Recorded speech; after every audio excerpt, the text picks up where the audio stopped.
Եղիշե Չարենցը ծնվել է 1897 թվականի մարտի 13-ին Կարսում։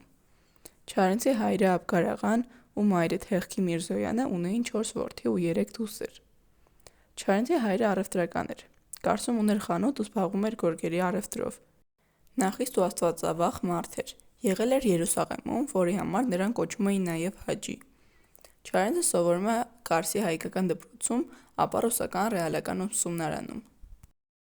15 տարեկան էր, երբ Ադանի ալմանախում տպագրվում է Չարենցի առաջին բանաստեղծությունը, իսկ բանաստեղծությունների առաջին ժողովածուն լույս է տեսնում, երբ նա 17 տարեկան էր։ Ժողովածուն կոչվում էր 3 երգ տխրադալուկ աղջկան և նվիրված էր Աստղիկ Խոնդախլչյանին, որին սիրահարված էր Չարենցը։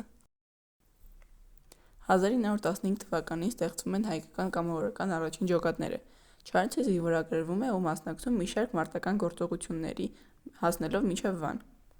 Պատերազմի արհավիրքներն ու հայ ժողովրդի ողբերգությունը Չարենցը նկարագրում է Դանթեական առասպել պոեմում։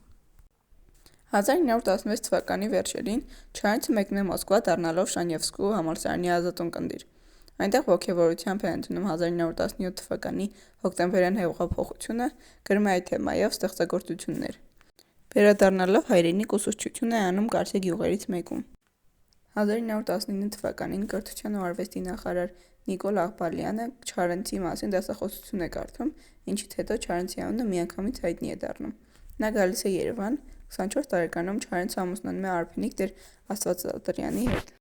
Չարենցի կյանքում շատ կանայք են եղել, սակայն դրա անմոռանալի ու հավերժական սերը հենց Արփենիկն էր։ Նա միշտ հասկանում ու աջակցում էր բարդ և փուռն խառնվածք ունեցող Չարենցին։ Համատեղ կյանքի 6-րդ տարում Արփենիկը ուշացած վիրահատության պատճառով մահանում է, Չարենցին թողնելով ծանրագույն վշտի մեջ։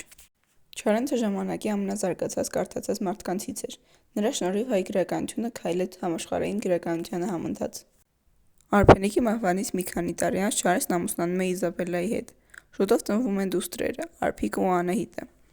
Շուտով Չարենցին հեռացնում են Գրողների միության շարքից, նա ձերբակալվում է հռչակում ժողովրդի թշնամի, Չարենցին մեղադրում էին ազգայնականության և ահաբեկչության մեջ։